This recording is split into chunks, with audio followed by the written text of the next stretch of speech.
워싱턴의 삶은 브라질 동북부에 위치한 한 재림교회 학교와 깊이 연결되어 있습니다.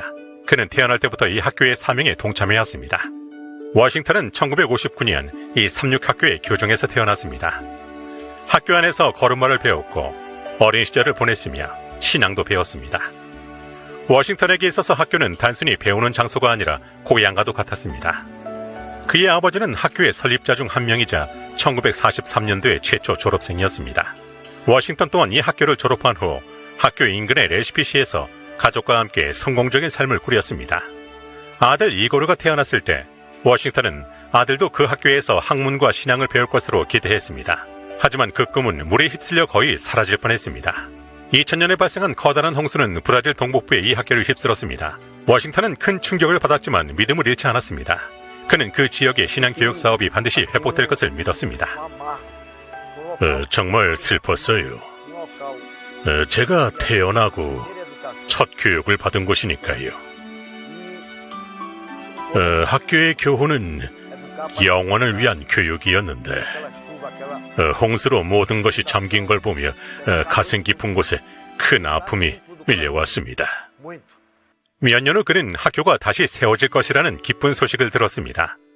워싱턴은 하나님께서 마련하신 새로운 기회의 장에 자신도 반드시 참여해야 한다고 생각했습니다. 그는 학교에서 1시간 이상 떨어진 도시에 쌓아온 모든 것을 내려놓을 각오를 했습니다. 워싱턴은 정근을 위해 기도했습니다. 회사는 다른 주에서의 자리를 제안했지만 그는 새로 지어질 학교 근처에 있고 싶다고 말했습니다. 결국 회사는 그가 원하는 지역을 수락했고 워싱턴은 이를 하나님의 응답으로 받아들였습니다. 그는 2채의 집을 팔아 학교에 기부했습니다.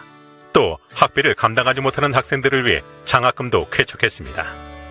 워싱턴은 재림교회의 교육 사명에 완전히 헌신했습니다.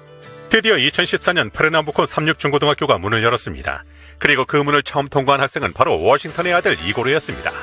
개교 첫날은 저에게 큰 의미가 있는 최고의 날이었죠.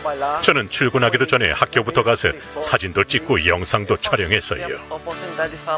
저는 태어날 때부터 재림교회를 다녔어요. 그리고 새로 설립된 삼육학교에서 처음으로 침례를 받은 학생이 되었죠. 저는 재림신앙과 관련한 모든 것들이 저의 성격과 사고방식에 좋은 영향을 미친다고 생각합니다. 워싱턴의 기도는 온전히 응답되었습니다. 아들이 그에게 큰 의미가 있는 학교의 일원이 되었기 때문입니다. 워싱턴은 은퇴 후에도 여전히 학교에 관심을 기울이고 있습니다. 지금 학교에 부족한 것은 교회입니다. 현재 학생들은 좁은 강당을 사용하고 있으며 예배를 위한 전용 공간이 필요한 상황입니다. 새로운 교회의 건립은 학교의 선교 사업을 활성화하고 세계 선교를 위한 선교사 양성에 큰 도움이 될 것입니다. 이번 기 13째 안식일 헌금은 이 지역의 수많은 학생들이 마음껏 예배할 장소를 마련하는 일에 사용될 것입니다. 여러분의 후원에 감사를 드립니다.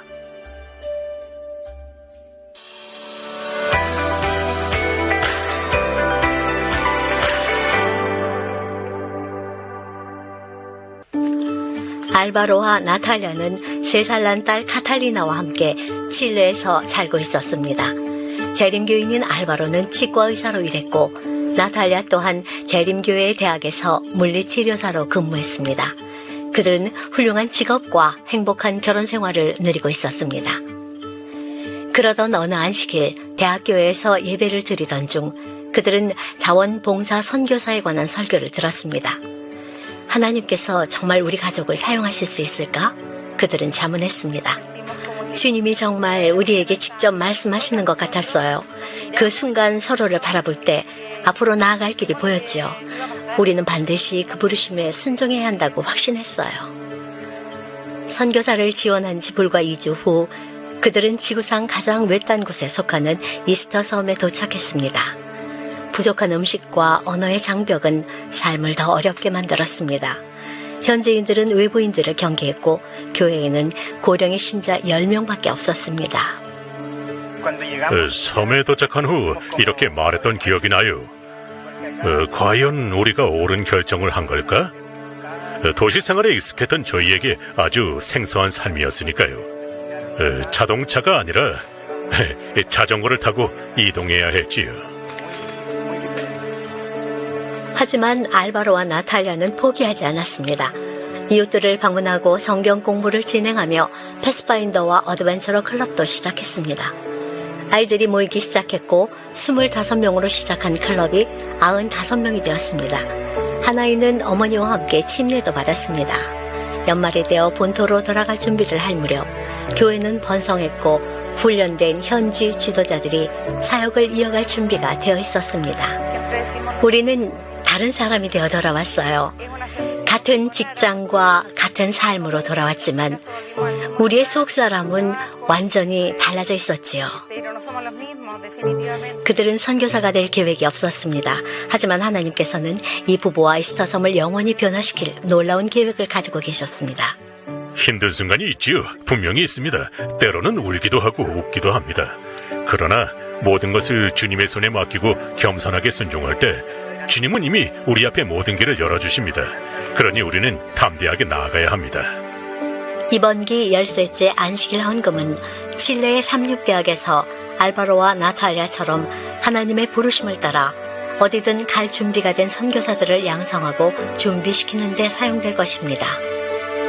선교 헌금은 기회의 문을 열고 삶을 변화시키며 복음을 땅끝까지 전하는 데 사용됩니다. 더 많은 이들이 나를 보내소서라고 말할 수 있도록 돕는 이 사역을 위해 아낌없이 후원해 주시길 바랍니다. 감사합니다.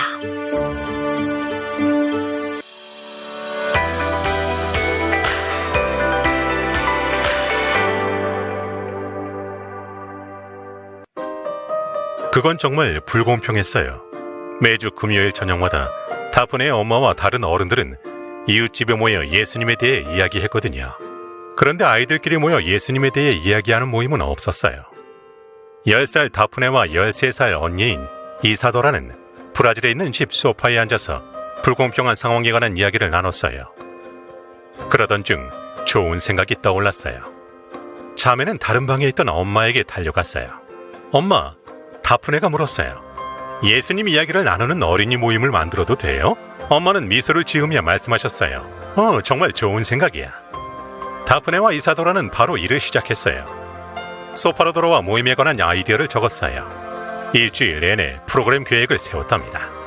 두 소녀는 친구 게비에게 그녀의 집 차고에서 어린이 모임을 가질 수 있는지 물었어요. 게비의 부모님은 장소 사용을 흔쾌히 허락해 주셨어요. 이제 모임에 올 아이들을 찾아야 했어요. 두 소녀는 집 근처 공원으로 갔어요.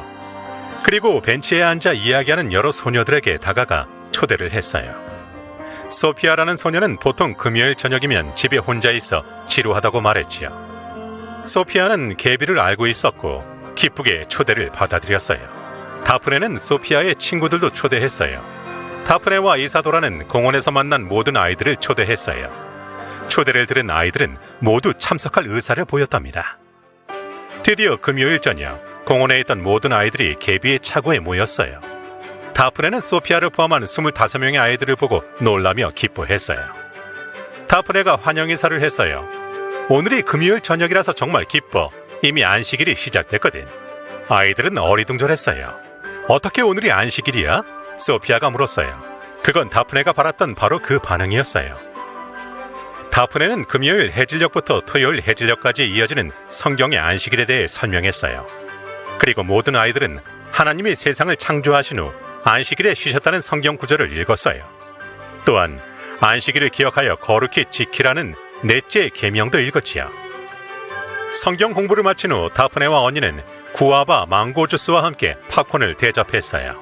아이들은 모두 모임을 좋아했고 다음 주에도 꼭 오겠다고 약속했어요. 다음 주 금요일 아이들은 성경 공부 후 먹을 사탕과 초콜릿 케이크를 선물로 들고 왔어요. 시간이 흐르면서 다프네는 소피아가 예수님에 대해 배우는 것을 정말 좋아한다는 것을 알게 되었어요. 몇 달 후 다프네는 소피아에게 예수님께 마음을 드리고 침례를 받고 싶은지 물었어요. 침례 받을래? 소피아가 외쳤어요. 소피아는 모임에 참석한 다른 아이들과 함께 침례를 받았어요. 그뿐만이 아니에요. 소피아의 삼촌과 이모도 조카의 성경 이야기를 듣고 침례를 받고 싶어 했어요.